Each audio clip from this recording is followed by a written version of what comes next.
Well, this one looks like it's going to be a very long video, I'm afraid.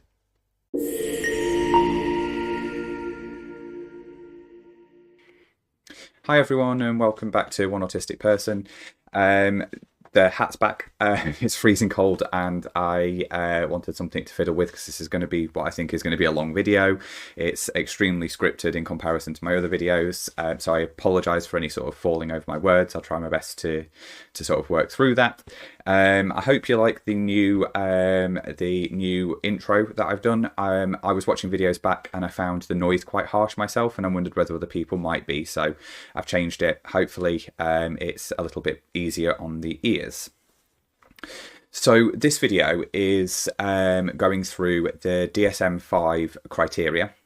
When I was going through my discovery journey in relation to autism, I found the DSM-5 criteria quite complicated to sort of to assess and look at from the perspective of me as an autistic person.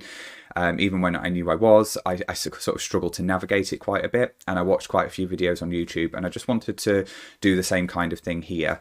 And then allow people to hear my lived experience in relation to this. Like all my videos, this is going to relate to my lived experience, but also I'd love to I would love to hear other people's lived experience within this, and how you feel that the DSM-5 relates to you.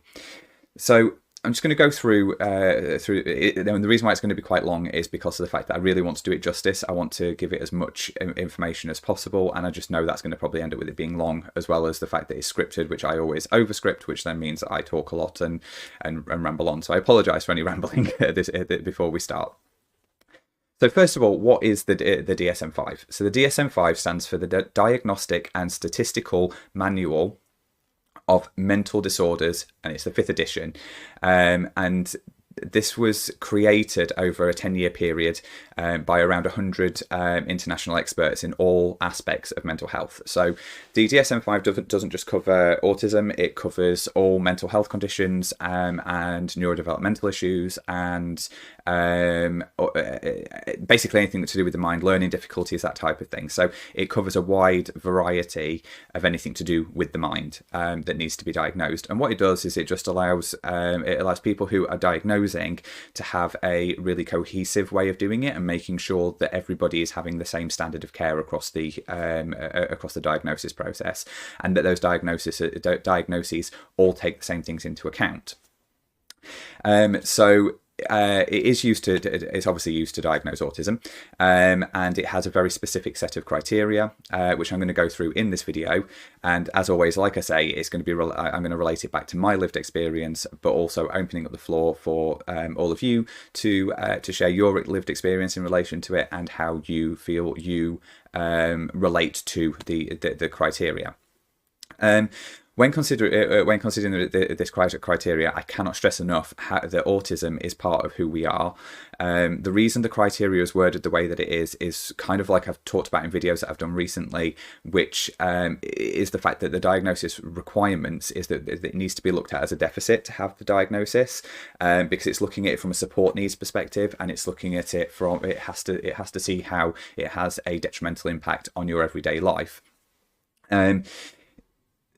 The criterion really for me it should be a jumping off point to discover yourself and understand why the world feels the way that it does to us, that it feels different, and how we experience it is different, but also that there are a lot of benefits that come from being autistic. In my view, I love the fact that I have an autistic brain. It has some real strengths for me. There are a lot of things that make it extremely complicated and make my life extremely complicated, but managed, it can be a really positive thing. I love my autistic brain. That's all I can say. I absolutely love my autistic brain. I wouldn't change it. The way I perceive the world, I find beautiful. If not frustrating sometimes, but I do find the way that I experience the world a beautiful thing. So there are 5 sort of areas that it looks at. So you've got 5 areas, and each one looks at different criteria. So you've got they're named A to E. And A, you need to look at all three criteria have to be met in some way. So when I say in some way, you don't have to tick every single thing within that, but you do need to tick some of it. And then the section B, 2 out of 4 need to be met. Again, you don't need to meet everything within each one of those criteria, but you do need to meet them in some ways. And then C, D, and E are kind of more generalized for the diagnosis process, to make sure that any other diagnosis that could possibly be that could be assigned can be assigned. If any comorbid diagnosis can be made at the same time, how that would be done, to make sure that it's been there since early development, and ensuring that there is no other there are no other factors involved in it. So I'm going to go through, and C, D, and E all must be met as well.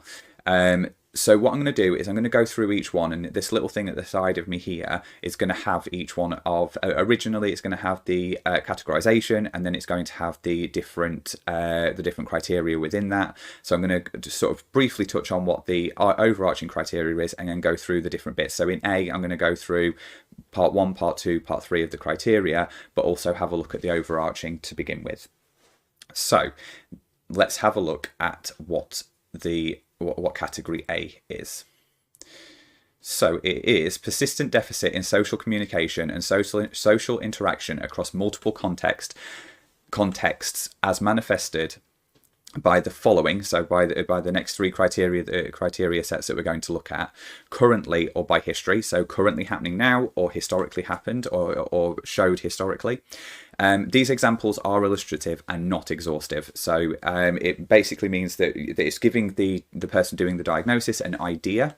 I've stuck very much to sort of linking back. I have gone out a little bit away from what is within that criteria, but to make it easy and not to get really long, because it would have been really long. There was lots of things that I could have covered that were outside of it, but I'm going to link it specifically back to what's in those criteria sets.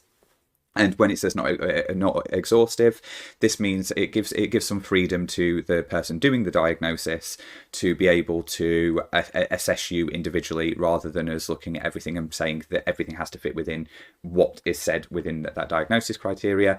But so it gives the diagnostician, I suppose is the correct word, the ability to be able to make decisions themselves, note it down in your assessment, and then take it to the multidisciplinary team. So, as I said, this one, so at the bottom where it says 3/3 means that you have to have, that's me putting that there, so that all 3 of these you need to have some element of traits within each one of these, within these criteria sets. So let's go and have a look at the first criteria within section A. So the first criteria, the criteria set that is in the section A of the DSM-5 criteria for autism is deficits in social, emotional reciprocity, ranging, for example, from abnormal social approach and failure of normal back and forth conversation to reduced sharing of interests, emotions, or affect, to failure to initiate or respond to social interactions. So it can be any of those things, it can be all of those things, and it could be some of those things. So it can be, you just need to fall within this. You need to be able to, the person diagnosing you needs to be able to identify these within your social communication. So first of all, just want to sort of touch on what affect is. So affect refers to the emotional messaging that expresses our ideas and emotions. It's our authentic expression to our communication, such as the tone of our voice, our gestures, our facial expressions, and other non-verbal communication. It may affect. So for me, it affects all of those areas to an extent for me. And during my assessment, my affect was described as unusual, somewhat forced and repetitive and pervasive. Now I'm going to go into what pervasive means later, but that was used a lot during my assessment, which will make sense when I sort of cover that later on in the video. But unusual, I mean, is a bit difficult for me to be able to for me to be able to understand, because the way that I message, that I use messages to express my ideas and emotions are the way that I do that, and I don't perceive that, but it was definitely perceived from the person that was assessing me. Somewhat forced. I can see how that would be the case. I do have to force myself within social communication to talk, to put myself forward, to put ideas forward. I can be quite forceful in the way that I say things, because and that also goes with the speed that I speak, and also my gestures and that type of thing. Repetitive, I can be both repetitive verbally and with my physical movements, and like I say, we'll get into pervasive later.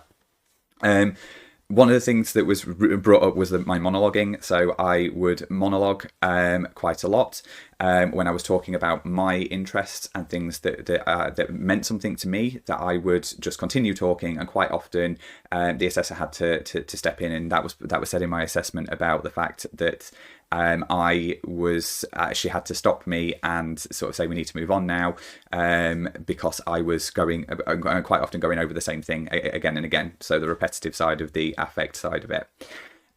So that's kind of where the abnormal social approach falls in, and the normal back and forth conversation kind of came in the assessment. As she said, on many occasions, she tried to. There was many occasions that I could have reciprocated, and I didn't pick up on it, as well as sharing events in my life, but I didn't show the expected emotional response, and I quite often gave one-word answers to things when it came to things to do with her and sort of that reciprocative conversation. She would say, for instance, she told me about a holiday that she'd gone on. I just said, oh, okay. And that was it. There was no more. There was no asking any questions about it. There was no even saying that's great or anything like that. But then when she asked me about what I like to do on holidays, I went into a whole ramble about how much I love a place that I go on holiday. So yeah, and also the not showing my emotional response. I'll get into that again later on in this, but there were various different things that we were talking about. Like I had a partner that died back when I was 26, 27. And apparently I showed no sadness in that when I said it. I spoke about sadness, but I didn't show it.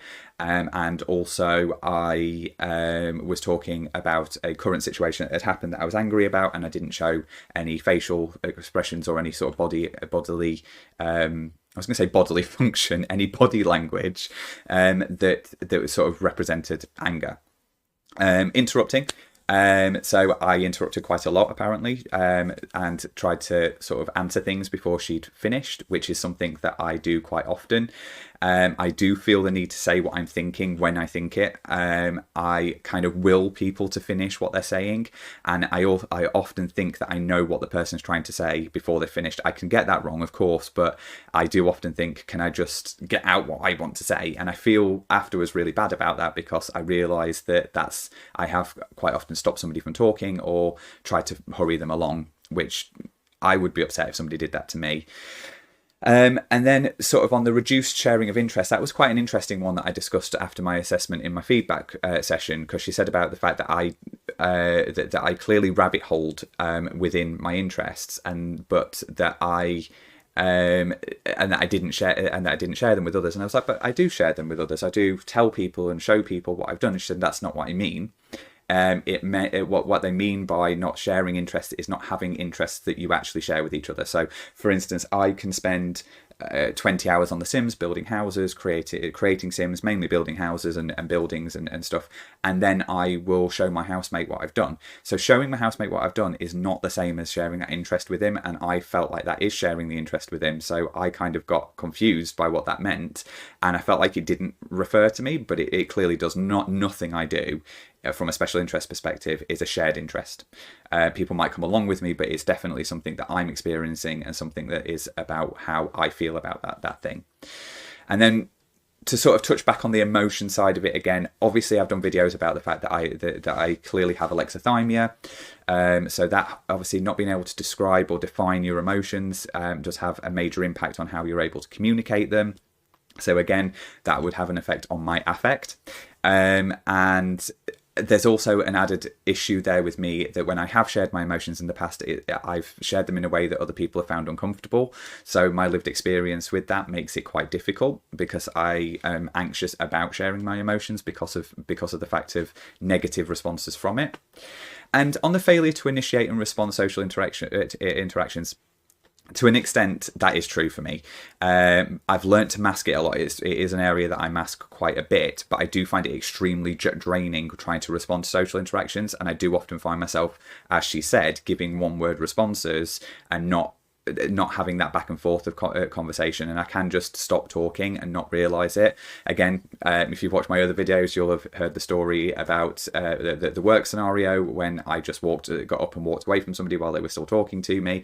That's not the only time that's happened. As I said, it's the first time I realized it happened, but it does happen a lot with me. So I do fail to respond quite often. I try my best to, I try to remember to, and I try to push myself to, but it is draining. Initiating for me is extremely difficult for me. I really don't like initiating social interactions unless it's something that I feel very safe in. I will, even if I was to go to a shop, then I wouldn't initiate any kind of social interaction. I'd be very quiet. A perfect example is of when a friend that I had, he had ADHD, and he was very vivacious in his life. He lived life to the full and had a lot of friends. But I was friends with him and spent time with him, but I didn't need to necessarily socialise in the way that anybody else understood. He understood as a neurodivergent person. He clearly understood the fact that I was getting a lot out of the friendship with him. But the people around him were like, "Do you and Jason ever speak to each other? Do you ever actually have conversations?" And we did. We had small conversations, but I would quite happily sit there for hours in silence, just experiencing him living his life with his friends. So it can appear like it's like I'm not initiating social interactions, but I am getting something out of that social situation. So that kind of covers the first set of criteria. So let's now have a look at the second criteria under section A of this. So the second set of criteria for section A is a deficit in non-verbal communicative behaviours used for social interactions, ranging, for example, from poorly integrated verbal and non-verbal communication to abnormalities in eye contact and body language, or deficits in understanding and use of gestures, to total lack of facial expressions and non-verbal communication. I apologise for the way that I'm reading these. I have to read them quite systematically because grammatically they're quite difficult to read these, because they're giving a lot of information in one very small paragraph. I'm guessing they need to do that so that it makes it easy to look at from a diagnostic perspective. So again, with this, I was told within my assessment and within my feedback of my assessment that I had normal and exaggerated overtures. So if you don't know what overtures are, social overtures can be thought of as a behaviour initiated by the examinee, so the person being examined, not the examiner, so not the person doing the assessment, that is directed to another person for the purpose of communicating social intent. So what she said is that I would, if I did do it, I rarely did it, but when I did do it, it was over exaggerated. It was that I would ask very big. I would really push forward my social communication. The way that my body language was used was quite over exaggerated. When I was telling about things, that I would talk fast, that I would that I would put more emphasis in certain things. And the same with body language. So she said that I had exaggerated and repetitive body language, which is absolutely true. I'm sure anybody that's watched my videos see that I gesticulate quite a lot, and that I do put a lot of focus in my voice because naturally I can be quite monotoned. So I purposely put inflection in my voice so that I've kind of, again, that's a masking thing, because when I'm not doing these videos or I'm not talking to somebody I don't know, I can be quite monotoned in my way of talking, unless I then get animated when I'm talking about something I'm really interested in. But then I get really animated physically and with my voice. Eye contact, she said she couldn't really tell because of the fact that it was on video. She said, but you could tell that you weren't really looking at the camera, but I was sort of looking at it and then looking away and look at it and look away, which I've seen a lot when I've been doing these videos, I've been able to look at my body language a lot more since I've been doing these videos. It's been quite interesting. But in real life, I do mask a lot when it comes to eye contact, and I know that I can overgive eye contact, but I'm quite often not actually looking at somebody's eyes. I'm often looking at someone's forehead or an ear or something that makes it look like I'm looking into their eyes. So I can give what other people have said is quite intense eye contact. I'm not, but I'm trying to make it look like I am giving eye contact. I have no idea how much eye contact you're supposed to have. I find eyes it creeps me out. It makes me feel very uncomfortable. So I sort of also have full body copying. So I mirror somebody else's behaviour across the whole of my body. So when I've sat in interviews, I can feel myself trying to copy the other person's body language within the interview. To a great extent, I know that everybody mirrors, but it's to the point of where if somebody leans forward ever so slightly, I will have to lean forward ever so slightly. And I also do what I call full body awareness, which is where if I am in a social situation, I will be constantly thinking about every part of my body that I have control over. So I'll be thinking about, like I say, my eye contact, but then I'll be thinking about how my mouth looks and when I'm talking. I even think about when I'm talking, is my mouth moving strangely, because I feel like it is moving strangely. And then I feel like my shoulders should be higher up, or they should be lower down, or or they're not in the right place. And then my arms and my hands, what are they doing? And then my torso, and then the top of my legs, and then the bottom of my legs, and then my feet, and then it kind of goes in a cyclical process of me just constantly going down my body, which makes it clear then that of course social interactions are going to be difficult because I'm constantly distracted by the fact that I'm constantly thinking about what my body's doing. I am a very, very awkward person. I feel very awkward in life. In even when I'm on my own, I can feel quite awkward, but when I'm with other people, I feel very, very awkward. And that kind of links to the fact that I find other people's body language extremely confusing. I misread it all the time, or just don't see it. I can completely miss the fact that somebody is giving off any kind of body language that should tell me something, or I will misread it as anger when it's actually happiness or excitement. I just don't know what it means. My body language is something I've copied, and that I've done because of the fact that I've seen other people doing things. So I do what I think other people do. It's not a natural thing for me, and the over-exaggeration is very clear. And facial expressions is the one that was really interesting to me, and I've noticed it again. This is something I've noticed a lot more since I've been doing these videos. Is I do have very little facial expression. My facial expression doesn't change very much. What my assessor said was at the beginning of the assessment, she could see that my facial expressions were over exaggerated. I was smiling a lot when the word inappropriately was used, which again felt weird. But she said I didn't mean it inappropriately as in it was creepy. She said I mean it's inappropriate as in there was no need for it, and it seemed to be that you were thinking about how I was coming off to her. She said, and you did that a lot at the beginning. She said big smiles, lots of eyebrow movements, lots of facial expressions that just seemed ever so slightly out of place. She said, but then after 10-15 minutes, it became that you had very little facial expression, and then by the end of the actual hour and whatever it was, hour and 15 minutes, the facial expressions were pretty much not there. And the interesting thing is, when she said that, I thought back to it, and it's like I actually now know when I have gone from masking. So when I'm masking, my face feels very warm. And then suddenly it goes tingly and cold, and I think, I can't be 100% certain, but I think that is when my mask falls. I think that's when whatever I was doing has disappeared, and my face is then just not doing anything apparently, or is doing very little in comparison to what it was doing before. And I do wonder whether it's gone from moving a lot for it to not moving a lot, so I'm using muscles that I don't naturally use. And then the cold tingliness is the fact that those muscles are no longer in use anymore. So that's the only thing that I can come up with it, unless there's some other psychological reason for why that is.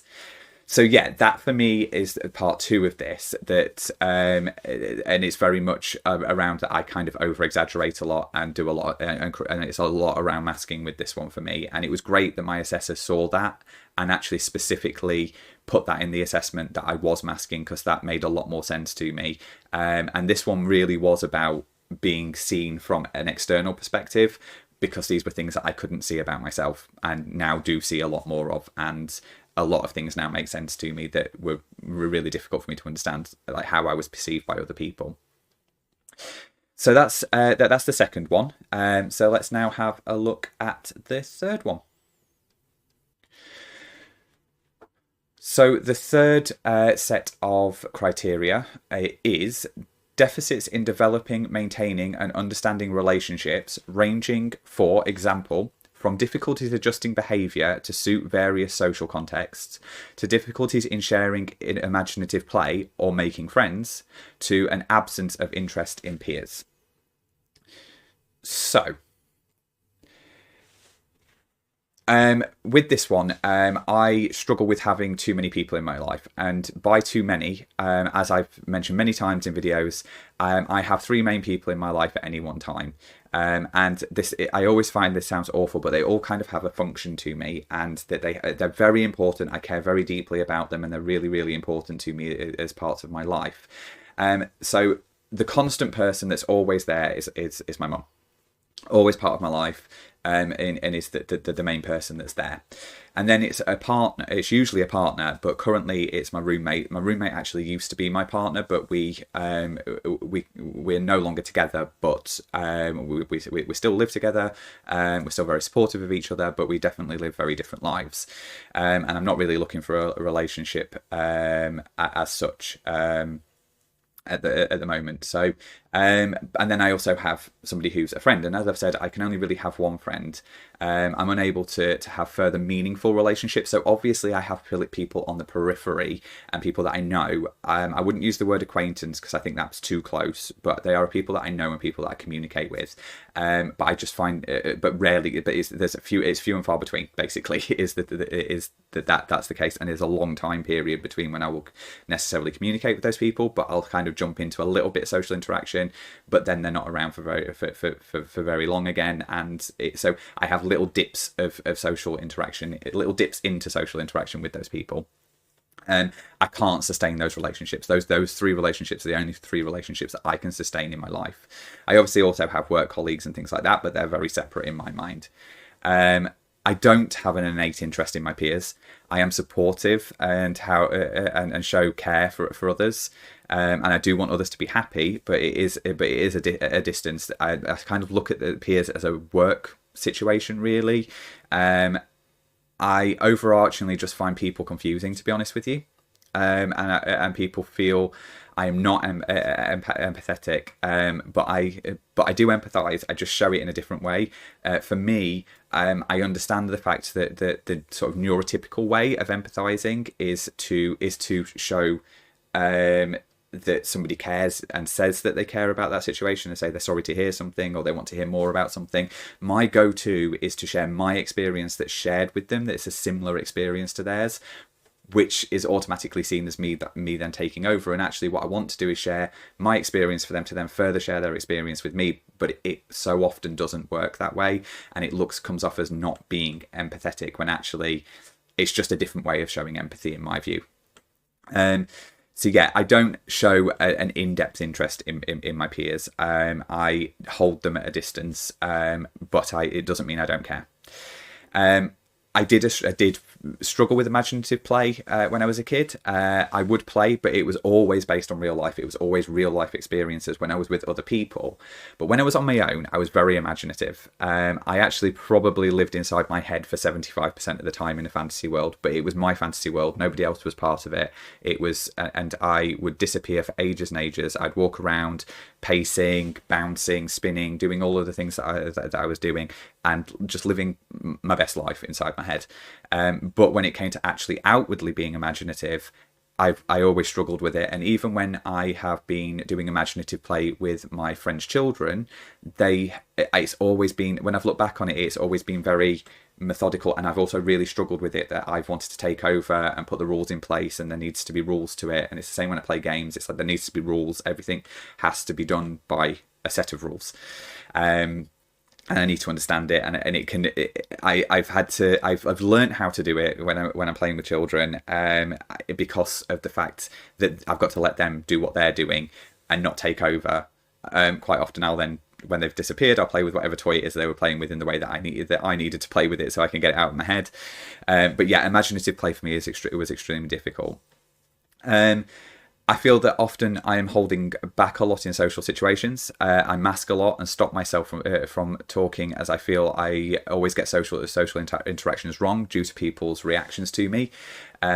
So I don't really adjust. So if we look at it from the inability to adjust or find it difficult to adjust behaviours, it's not the fact that I can't adjust. I kind of just withdraw quite often from social situations because of the fact that I can't adjust, I suppose. So, yeah, I don't do anything necessarily overly inappropriate. I can do, and I do sometimes when I do allow myself to not be withdrawn, and I do quite often say things that people go, ooh, but they think I'm being funny or I'm joking when actually I meant it in a serious way, and then I just sort of go along with the fact that they think that I'm joking. So quite often I do just withdraw rather than adjusting my behaviour. So during the assessment, I was asked what a friend was, and I really, really struggled to explain this. I don't really develop friendships. I decide that I would like to be friends, and I suggest it or ask if somebody wants to be friends. Then we are friends in my head. It has worked rarely when that has happened. People have thought I'm very weird when I've kind of asked whether you want to be my friend, because it feels very childlike, I suppose. It seems immature, but I actually think for me it's quite a mature thing to say, do you want to be friends? And it just clarifies it for me. But those friends that have understood this have become that those friendships have become strong and deep. But maintaining is a strange one for me, as I feel if I have to maintain a friendship too much, then it's too complicated for me. My friendships need to be maintained by shared interests and have to be self-maintaining to an extent, and have sort of shared interests in each other, as I said, and must be able to withstand relatively long periods of no contact, and that I may need time where I am not maintaining the relationship. So my best friend, we could not talk to each other for weeks, but then just hop straight back into where we were, and there's no judgment on that from either side, because we know that both of us need those times, and we know it's not personal if the other person doesn't really want to communicate for a while. So yeah, it was very difficult trying to explain what a friend was to me, because it's a very individual thing, and yeah, and the whole development and maintenance just seems. A friendship to me happens. I don't need to develop that friendship. It's there or it's not there, and maintaining it just seems like it's a chore, and it's not something that I feel should be necessary for me for a friendship. So yeah, that's the third one. So we're actually going to change over to the categorization in the B categorization of this, which has 4 different areas. So the B categorization of this is restricted, repetitive patterns of behavior, interests, or activities as manifested by at least 2 of the following. So 2 of the following criteria, the following criteria lists that I'm going to give you,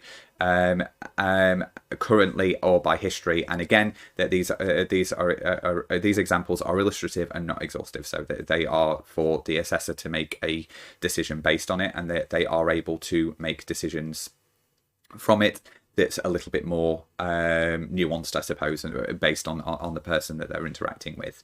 So let's have a look first at the section 1 of this categorization, and have a look at that criteria set. So the first criteria set for section B of this is stereotyped or repetitive motor movements, use of objects or speech. For example, simple motor stereotypies. I don't know whether that's supposed to just say types. I don't know whether that's a typo. Lining up toys or flipping objects, echolalia or idiosyncratic phrases. So let's have a look at that from the perspective of me and my assessment, and also looking back at my history. So I do have strong repetitive motor movements. So I have hand wringing, flapping, pacing, bouncing on the balls of my feet. I do pull my hair, and sometimes to the point of pulling it out when I'm stressed. And I also have cycles of movement when I'm stressed. So I quite often do this with my face. So I'll go nose, ears, mouth. And I've only just realised that that's the case. But I also do a lot of this movement, and also rocking and tapping my hands against my knees. They're kind of like cyclical movements that I go through to sort of center myself. It's not by any stretch of the imagination restricted to those. There are a lot of other repetitive behaviors that I have, but they're the main ones that I can sort of categorize. I also use a lot of stimming toys. So I have about 50 different toys, and I use different things depending on how I feel. So I've got quite a few different kinds of squishy balls, for instance. So I've got some that are just squishy, that are really squishy, some that are sort of sugar watered ones, which are very stiff. I've also got ones that have got tiny little square brick type situations in them that make a noise at the same time. I love those ones when I'm feeling a little bit stressed. And I've got ones with balls in them and all sorts. And then I've got just loads. I'm not going to go through loads of them, but I've got basically a stimming toy for any situation that I have, and it's the noise and the feel of them that really matter to me. And I use those repetitively. It's very repetitive. And sometimes when I'm in the mood to use one of them, I will continue to use that toy over and over and over again for hours and hours and hours while I'm doing other things. Echolalia. That's an interesting one for me. So this is something that I did a lot when I was younger. So I would repeat, when somebody said something to me, I would repeat it back to them, or I would repeat it over and over and over again. And I was seen as really rude when I was a kid, because it sounded like I was repeating it back I was repeating it back in the way that the person said it, which made me sound like I was mimicking them and being rude. I remember getting told off a lot for walking around saying what somebody else had said, that it was seen as a rude thing to do. Obviously now I understand the reasoning for it, and there's been a lot of studies into echolalia showing that it actually does have a developmental purpose in relation to communication. It allows us to sort of understand communication better and from other people's perspective, and that's the reason why we're doing it. As I've got older, I mean, I did this a lot when I was younger, but it's kind of been replaced with movie speak. So I repeat quotes over and over again, and that can include just sort of short quotes from films, or I get stuck in cycles of quotes. Like the other day, for about an hour, I was quoting the Titanic over and over again, and I couldn't stop myself from doing it. I can imagine that's extremely annoying for the people around me, but for me, it centers me and makes me feel really, really good.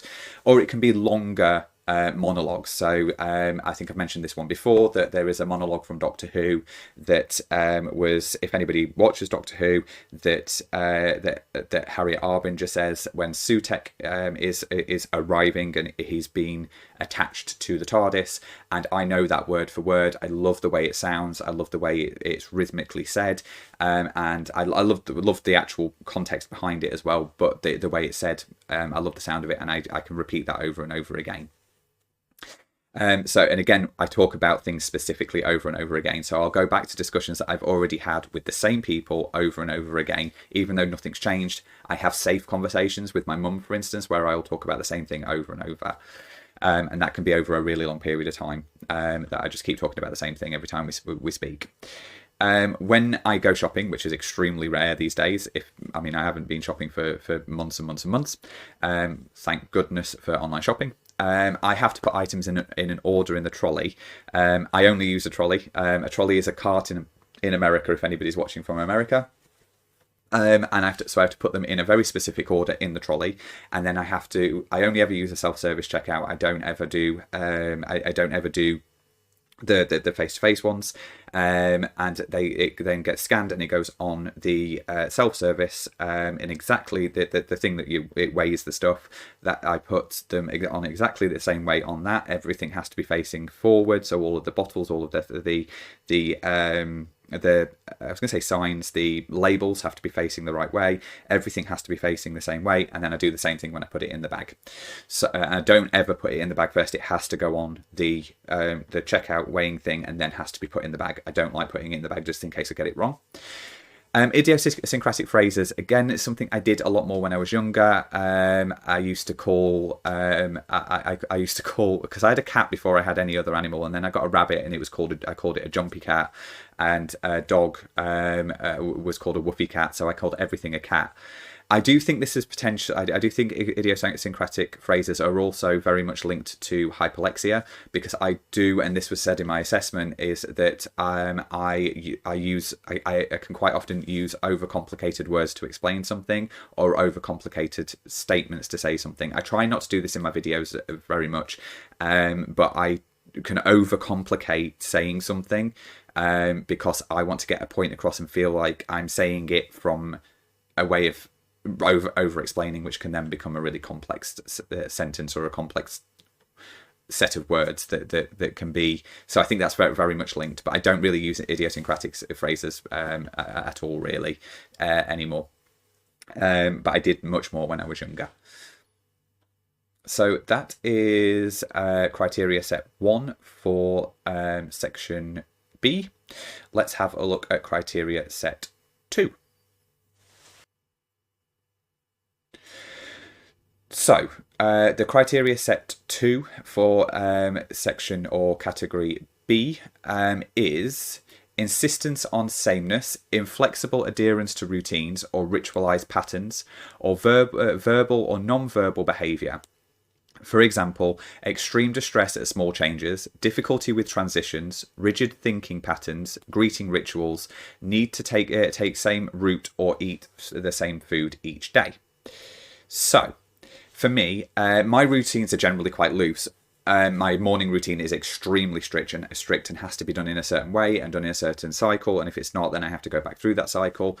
Although they are loose, I still have to have them. But I sort of set daily routines rather than setting and then having daily, as in like I will have to put a routine in place for each day. So I have to write down what I'm going to do each day, but I usually do that the day before I go to sleep, which is a routine in itself, doing that. And I suppose I don't really recognise them as routines. They're just things that I have in place, but I do get distressed if I don't carry them out. So transitions are extremely difficult for me. Interruptions in what I'm doing are really, really a problem. I feel physically ill when people, physically in pain when somebody interrupts me. And I can get a physical feeling of stuckness when I need to transition into something else, especially if it wasn't something I was planning on doing. But I can get it even if I was planning on it. I can feel like I'm actually not able to get out of my front door. It feels like there is a physical blockage, and I think that's the thing that's really complicated to explain about this. Is it is a feeling of physical stuckness. If I need to plan transitions for me to be able to do them relatively easily, but even then I can still get stuck in that physical stuckness. And I don't know how to explain that other than if you experience it, because trying to explain to somebody that a thought process of doing something physically is physically stopping you, that you can only experience that to understand it. If someone even changes small details, I become very distressed. So, for instance, if I'm meant to meet someone at 12 p.m. and then they were to change it to 12:15 p.m., I would become really distressed by that. I would accept it. I've learned to accept it. I used to get very stressed by it, and I get very stressed if someone's not where they should be at a certain time. My mum's a nightmare for it. She's always late, and I get really stressed if once it gets say she's meant to be there at 1. It's not by 1:05. I'm getting very, very stressed that she's not there. And if somebody changes something ever so slightly, like that 15-minute change, I can feel like that change can have an effect on the entire day. Then it's thrown the whole day out because those 15 minutes have changed everything, even though it's probably changed nothing. My thinking patterns can be very rigid. It's hard to change my mind, but I also get stuck in thought cycles as well. So I get very stuck in, once I start thinking about something, it's very difficult for me to get out of that until I do something to get it out of my head, whether that's talking about it or whether it's writing it down or anything like that. I also think that things need to be done in a specific way and get very confused why others don't do it in that way, or if somebody changes it or moves something, I get very, very, very stressed by the fact of something changing in my environment, because it needs to be where I expect it to be. Otherwise, even if it is only moved ever so slightly, I will struggle with being able to deal with the fact that it was moved, and I can become very distressed by trying to find it. I do have scripted greeting patterns depending on the person and the situation. So when I'm at work, I have a very specific pattern that I go through in relation to greeting people. I ask certain questions, and I ask the same ones every time I go into a shop to see people, and the same when I'm leaving. I say certain things there. It's a little looser when it comes to sort of family and friends, but it's still very, very scripted. I still say the same thing to everybody. I don't need to eat the same foods every day, but I definitely have safe foods. I struggle to eat outside of these safe foods that I have, and I'll go through phases of eating the same thing for a few weeks, and then I will eat something else for a few weeks, and I'll eat something else for a few weeks. It's very unstructured. It's not like I have a pattern of I eat that, then I eat that, then I eat that. It's that I'll eat something, then I'll eat something, then I'll eat something, and it'll be within the repertoire of my safe foods. And then every so often I'll be forced to get out of that eating a safe food because somebody else will sort of push me into eating something different. As I mentioned earlier, I stick to rules quite a lot. If there is an expectation of how I and others should behave, I do expect others to do the same. I expect people to act within the rules that are set. I do question rules a lot. I do ask why we need to do things, but wherever they're in place and they've not been changed, I will adhere to them and expect others to do so as well, because I just feel like they're there for a reason, and it makes it easier for us all to socialise or be in a situation together that we're all understanding of where boundaries are. So that is the second set of criteria for section B. Let's have a look at the third.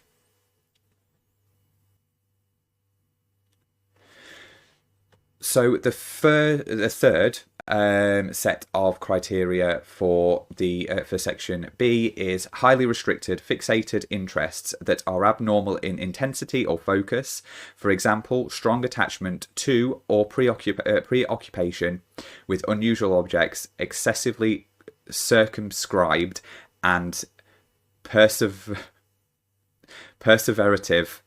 I believe that's the way you say it. I really struggle with that word, interest.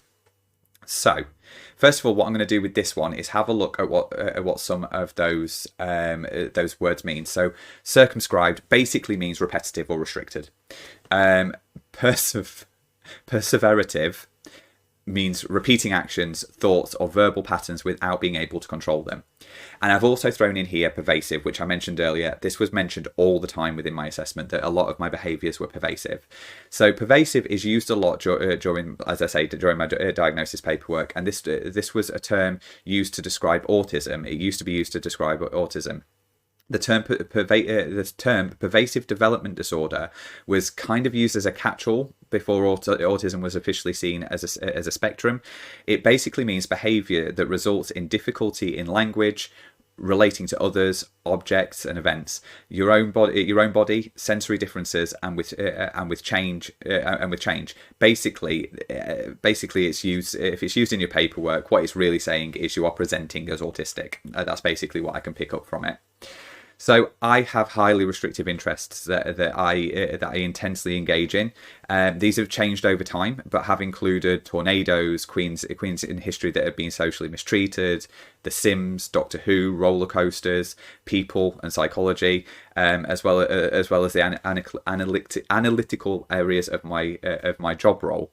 I get very stuck in researching these things for months at a time. And talking a lot about those interests, and sometimes talking about nothing but that. That's the only thing I can focus on. I mean, Sims has been for me a 24, nearly 25 year interest. Doctor Who, a 20-year interest. Roller coasters since I was probably about 8. People and psychology, which now has led into a lot more of of what my main special interest is now, and that is obviously autism, and neurodevelopment and neurodiversity. I have a deep interest in that, as well as people and psychology, which is why I like to share the way that I experience things and want other people to share theirs. I did a degree in psychology. Well, I tried to do a degree in psychology, didn't quite get to the end of it, but I tried, and I was very interested in it. I become very dysregulated if I'm not able to take part in my interests. And I also get huge executive dysfunction if I am having to do things that are, if I'm not able to do my special interest for a long time and have to do things that are not related to it. My executive function gets worse and worse. It's worth pointing out here that also ADHD has a big part to play in this for me, because not only do I have my long-term interests, like I say, The Sims, 25 years nearly, and 20 years for Doctor Who, but ADHD also kind of brings in shorter term interests that can be quite, that I become very focused on, but then I forgot about and I'm not really interested in after a few weeks. But I have as much intensity in those interests as I do for those long-term ones. The long-term ones are just there always. The ADHD ones that I call them, my ADHD special interests, are just much shorter lived, but the intensity is still there for me for that interest. So yeah, that's how criteria set 3 of section B affects me. Let's have a look at section criteria set 4. So criteria set 4 is hyper or hyposensitivity to sensory input or unusual interest in sensory aspects of the environment. For example, apparent indifference to pain or temperature, adverse response to specific sounds or textures, excessive smelling or touching of objects, visual fascination with lights or movement. So, for me, I have quite a lot of sensory differences. I didn't realise for many years that I did, and they were having a major impact on my life, and I didn't realise that they were affecting me and how much of an effect they've had on me. I now understand that a lot more and able to manage it a lot more, but this is an area that I am working a lot on and learning a lot about myself with. So first of all, just to cover what the difference is between hyper and hypo. Hyper is increased sensitivity to sensory experiences, and hypo is decreased sensitivity to sensory experiences. And these can be so you can either within this criteria, it can either be a sensory seeking situation or it can be a sensory aversion. It's complex, as it can be an ever-changing situation. It affects me. This does affect me a lot. And like I say, I had no idea that these were having such an impact on my life, and something I've been working on a lot recently. So the first thing to understand is that there are more than 5 senses. There's 5 main senses, and what I'm looking at here is 8 senses. So first of all, sight. So for me, one of the big things that affect me in relation to sight is trypophobia, which is where I've covered this in another video that I've done, where I have an absolute repulsion and disgust for seeing geometric patterns, certainly holes on things that, like a lotus plant. Honeycomb can sometimes do it. Abrasions on skin can do it. Coral, sponges. I'm not going to talk too much about it, because if you do suffer from it, as I'm starting to, you'll start seeing those things in your head, and you might start having a reaction to it. I am going to put details in the description, because I don't think I actually did that in the previous video that I did about trypophobia. I will make sure that it doesn't have any pictures related to it, but it is an explanation of it, because I don't want people to go on it, and if you do experience it, then it's not great. So I can go into hyper and hypo with this quite easily, or I can go certainly to seeking to sensory aversion, to sensory seeking to sensory aversion with this, with sight, because lighting is a big thing for me. Like the lights that I have behind me, I have lava lamps and things like that. But I can go from needing the experience of those lights to those lights becoming really overbearing to me. Sunlight is also a major problem for me. Sometimes when I open the curtains, it can be so overwhelming, and when I go outside, I can feel sick from the sunlight. And then other times I can really seek sunlight. So it's very, very complicated, as all of these are.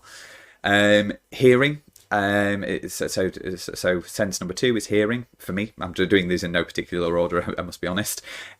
So I've given this example in a short that I did. I've kind of given up on doing shorts because I don't particularly like them. They're quite annoying. And in that short, I said about the fact that when I'm watching TV, this was fascinating to me when I realised this is what was happening. When I'm watching TV, volume can seem like it's gone up or gone down, yet nothing's changed.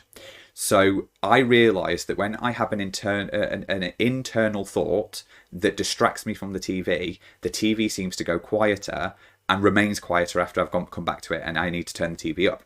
If I hear a noise externally that distracts me, the TV goes louder, or the TV seems like it's gone louder. Obviously, it hasn't. I'm hearing it louder, and I therefore have to turn the TV down, which is extremely frustrating when I'm hearing things externally and having a lot of internal thoughts that are taking me away from and distracting me. For the person that is, I'm having to keep turning the TV up and down. It does really bug people, and I get told off all the time for it. I found it really interesting that internal makes it go quieter, is as if I need to pay more attention to my internal thought process. And the TV going louder when it's external it's like my brain's going, ignore that noise. So that was really interesting to me when I kind of went through that. Touch. So for me, light touch is extremely painful. It feels like my skin's being chicken scratched, even when somebody just slightly touches me. I can kind of touch myself to an extent. That sounded awful. I can touch myself softly. That still doesn't sound better. That I can soft touch. Just my own actions with soft touch. It can set me off a little bit, but if somebody else does, I feel very, very, it's actually physically painful, and it can make me feel very ill. Whereas a bear hug, I really react quite positively to a bear hug. So firm touch for me is really helpful. And when I am in sensory overload, I do a lot of sort of squeezing my hands, and I think that comes down to that sort of feeling. And it kind of comes from that sensory overload situation, and so I have an aversion to soft touch, and I seek out strong, hard, sort of bear huggy type firm touch. Smells. I mean, this is an array of things, and it is so interchanging. One minute I can like a smell of something, the next minute I can be really averse to it. And I know the smell of things when they've gone off, but I can think things are off when they're not, food-wise. But yeah, I can go from really liking the smell of let's say a shower gel. But then the next time I use it, it can make me feel absolutely sick. That one is a really complicated one for me because it obviously changes for something to do with my environment, but I'm not picking up on it. Taste. So for me, when I was younger, I had some very strange tastes that I liked. I liked biting wood with paint on it, especially if it was white paint. I don't know that it tasted any different, but for some reason that was what I liked doing. But I have many aversions to taste similar to smells, and that can change. So I can like something one minute and then dislike it the next. But like I say, there's safe foods which I'm fine with, but then there's other things that are on the periphery of that I can then go from liking to disliking very quickly, and I'll never know why or what's happening with it. Balance. So this is one that's not necessarily a part of the main 5, which is vestibular. Which is your vestibular sense, balance. So in a hyper situation, I can feel sick very easily, even when I'm just walking. I can get motion sickness from walking, especially when I'm outside. I can feel very dizzy, and I also need to lean against things quite often when I'm standing still because I feel like I'm rocking. But from a hypo perspective, when I'm feeling understimulated in this area, I will rock quite a lot, and quite, I was going to say viciously, quite vigorously, that's the word, quite vigorously, and it makes me feel, it soothes me, which I find really interesting, that walking can make me feel motion sick, whereas rocking can make me feel balanced. Actual body awareness, so that's proprioception. So chewing was one that shocked me with this, and actually makes a lot of sense. I snack a lot, and I realise that I snack a lot because I like to chew, and don't really like to admit to this, but I put things in my mouth that don't belong there. So some of my stimming toys, like I said, I've got balls that have got other balls inside them and little blocks inside them, and I love putting that in my mouth and sort of like chewing it, sometimes to the point of it popping it. And I think food texture would fall under this categorization, because I have major issues with texture of food. Textures can be very off-putting for me. I can seek certain textures, but a lot of textures I really, really struggle with foods, and it can really have a major impact on whether I eat something or not. And so texture is a huge potential problem with that. And then the last one is internal body system perception, which is interoception. So I rarely notice that I'm hungry. I rarely notice that I need to go to the toilet until I'm absolutely desperate to go. It can add to panic attacks quite a bit, as I either feel a heavy duty to breathe, or I can feel that I don't need to, which can, when I'm having a sort of anxious moment, it can then exasperate that.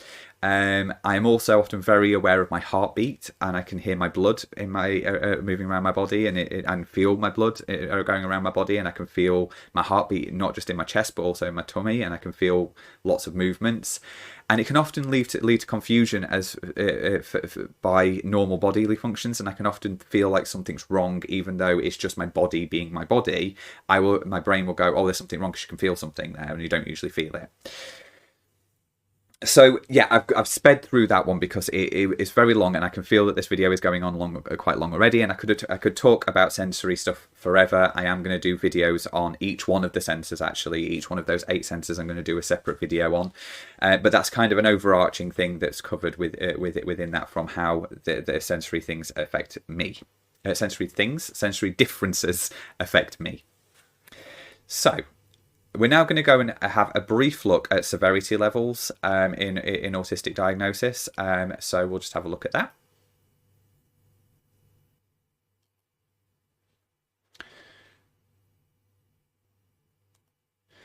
So the 3 severity levels, I hate this term, and I find this whole thing problematic, which I'll go into in a second. But there are three levels of severity within, or support need requirements, or whatever the diagnostician calls it. It's called different things for different diagnosis processes. But 1 is require support, so that's the lowest level of support need. 2 is requires substantial support, and 3 is requires very substantial support. Now, I take issue at these severity levels. I don't think they go far enough. I think they don't explain anything in great depth. I think we need to do this. I think it's required, but what I would like to see in the DSM-6 is not looking at it from a severity level, but looking at it from sort of much more complex care plan, I suppose, or support needs in relation to you individually, rather than overarching 3, just categorizing as into 3 different areas, because there are some things that I have really high support needs for, and some things that I have really low support needs for. Some things I can manage myself and I'm absolutely fine, and there's other things like social situations where I always pretty much need somebody in that social situation with me. So that is a really high support need, to need somebody there. And also I still don't act the deficit I have is still very apparent to people, even with that support of that person. Whereas I can deal with my sensory differences quite easily on my own. I can manage those things on my own most of the time. There needs to be this categorization to an extent. I think there needs to be more levels, but within those levels, I think there then needs to be an explanation for us to understand that more, because it's to be just a bit more complex. It just seems too simplified for something that's way too complicated to be able to put into these. So I do think these are problematic. I don't think they tell you very much. I think it's a very easy thing for people to look at, to go, right, so if somebody's in a level 3 severity, for instance, it's very clear they're going to need a lot of support on a day-to-day basis, pretty much for everything they're going to do in their life. They're going to need to be supported throughout their life. So it does give an easy way of being able to do that, but I think you could have more levels, as well as more sort of looking individually at how that looks for us as part of the diagnosis process, because it's the perfect time to be doing it as part of that. When you're going through that diagnosis process, is sort of feeding in where your support needs would be. And I think it'd be easier once you get your diagnosis to be, if you had you had really clear support needs, because the people who did my diagnosis kind of did that to an extent, but sort of signposted me, and it wasn't really clear on how it was. I loved the people that did my assessment. They were absolutely fantastic, but that bit was sort of like I had to find out a lot for myself afterwards. Whereas if it had just been laid out a little bit clearer of where my support needs actually were, that would have been really helpful for me. Obviously, it's always going to be a matter of you learning that for yourself to an extent, but I just think that this is too simple, in my view, for it to be really beneficial in use. I'm sure it is helpful, but I personally think for us that we probably need to have more levels in it with more complexity and individualism to it. So that is severity levels. I'm now going to look at category C.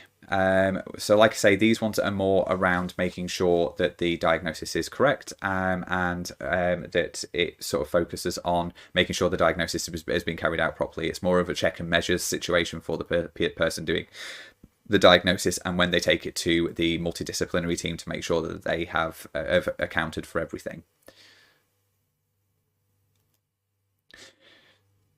So category C stipulates that symptoms must be present in the early development period, but may not become fully manifest until social demands exceed limited capacities, or may be masked by learning strategies in later life. So this one is basically just making sure that it has been there from an early developmental age, because that is a requirement, that it's to make sure that it's not if it's something that only developed, because you can have a lot of autistic, the criteria for autism can also fall into various other different various mental health issues. There can be other factors, learning difficulties, that type of thing. So it's just making sure that these things are there from an early developmental age, so that there's not another explanation for it, basically. So like I say, it needs to be present from a young age, which if you are late diagnosed can be difficult. I had to really think back and assess this as I wanted to make sure that I was ruling out anything else, as I knew I had some trauma when I was an adult, which could lead to an incorrect diagnosis. But between very long discussions with my family and a few people that I knew when I was younger, it was very clear that this had always been there. It had been there from the whole way through my development. It's just that other people hadn't caught it, and I hadn't identified it as what it was.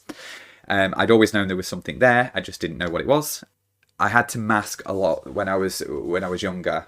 So I felt like I was masking most of the time from probably the end of primary school all the way, sort of midway through primary school, actually. I think I kind of feel like there was a thought process that was going on around my social interactions being difficult and complicated, and I kind of thought I've got to copy other people, and then it became second nature to me.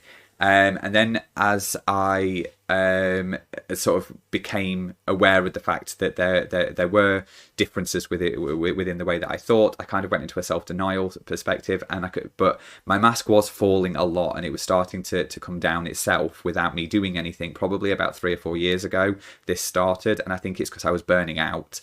And then over the last 2 or 3 years, I sort of tried my best to actively mask. I was actively masking because I could feel those beta behaviours coming through. So that mask that had built up and had become second nature was no longer really second nature, and I was sort of forcing my mask back.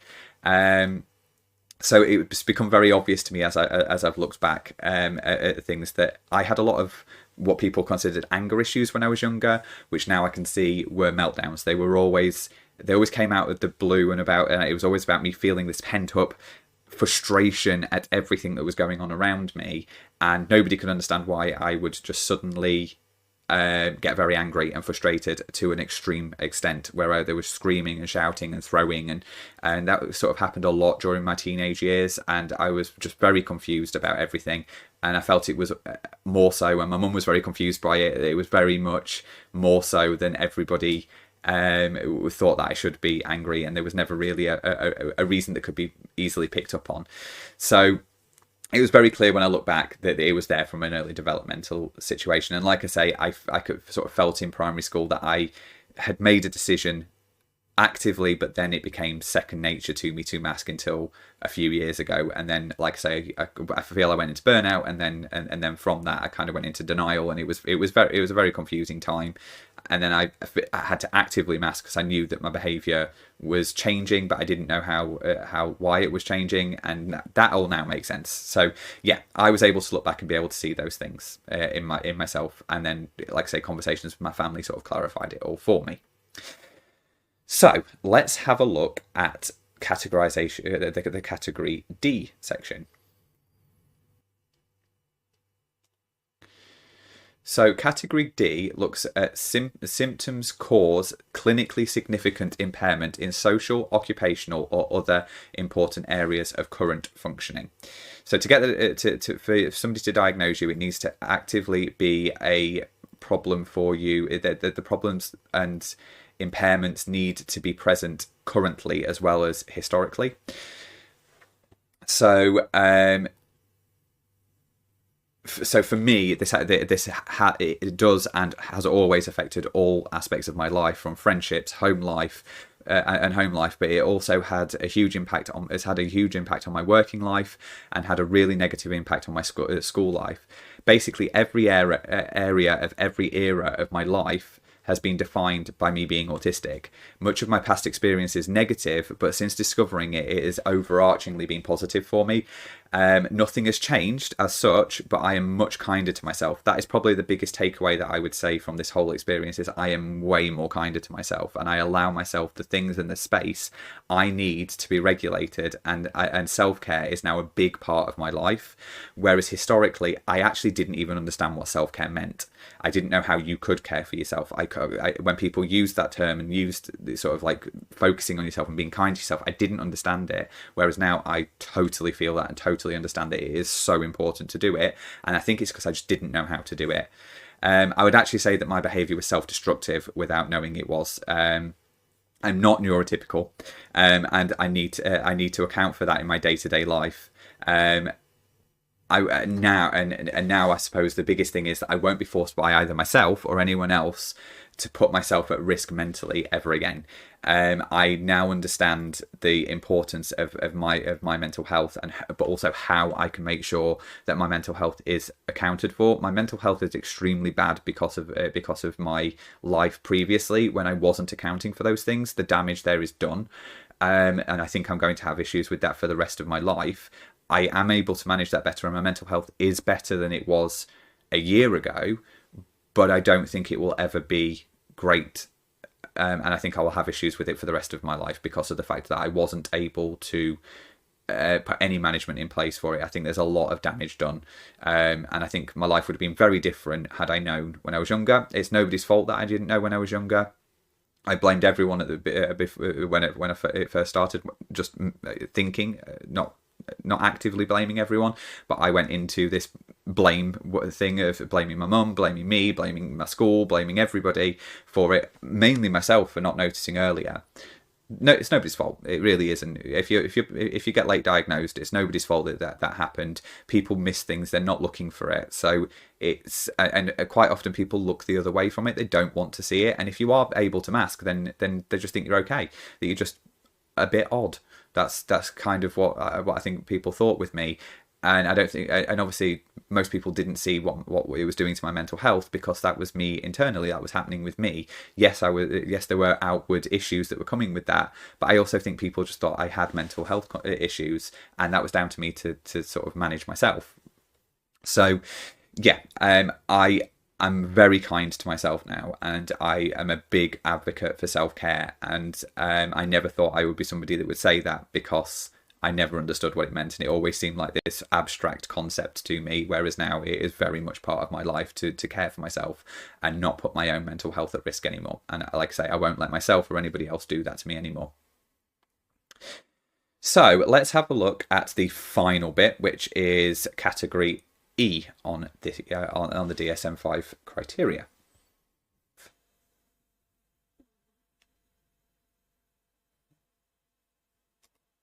So this one's quite a long and complicated one, but this is category E.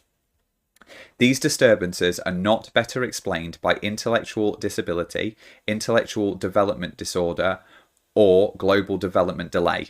Intellectual disability and autism spectrum disorder frequently co-occur. To make comorbid diagnoses of autism spectrum disorder and intellectual disability, social communication should be below the expected for the general development level of the person. So the expectation of when the assessment's being done. So this is just making sure that one, there isn't that it can't be described by a different diagnosis, but also that explaining the fact that there can be comorbid conditions that need to be taken into consideration in relation to intellectual disability. Or a global development delay. So I think this sort of resonates more with it being when a child is being diagnosed, but also there could be other diagnoses that could be in this. So it's basically just making sure, like I say, that they're not going to give you a diagnosis of autism unless they are pretty sure. As sure as somebody can be when they're giving you a diagnosis. To be fair, as you can see from all of this, it is a very, very comprehensive set of criteria, which is why when people say that people being diagnosed with autism aren't autistic, or people are getting diagnoses on the back of wanting to be different and all of the horrible things that people say about us. I personally don't see why you would want a diagnosis of autism unless you're autistic. It only allows you to know that you are autistic and for you to be able to put measures in place for yourself. It comes with no benefit at all to have a diagnosis. You don't get any benefit from it. You might be able to get slight benefits from it, but it's as in you might be able to get, like in this country we have PIP that you might get adjustments at work, but they're not major. I mean, you're not going to be able to live on the money that you get from PIP. It's not an astronomical amount of money, and those adjustments that you have in the workplace, they make no impact on anybody else. They're going to be things like noise cancelling headphones, or needing more time to process information, or being given things task by task. They're not major big things that you'll be asking for. Certainly not worth going through the whole process of going through the diagnosis. And they're pretty hard things to fake in totality. I suppose yes, you could fake little bits of it, but I also I don't see the point or the benefit of that. I don't see why somebody would. There probably are people that do fake autism, but what I would say with that in that scenario is ask why somebody is feeling that they need to fake autism. When people say that people are doing it for attention, there has to be something else that's underlying there for somebody to feel that that they want that attention. There's something else that needs to be looked at. So I don't buy one that is very prevalent that somebody would fake being autistic. And if somebody is, there's probably going to be an underlying condition for why that happens, or an underlying issue within that person's life of why. And I think we should look at that with kindness rather than sort of calling them out and being horrible to them about it. It's more for the people around them to sort of help them with that and look at why that's happening. Anyway, I don't know why I've gone onto that. I suppose it is relevant to this video, but I should probably shut up because this has been an extremely long video.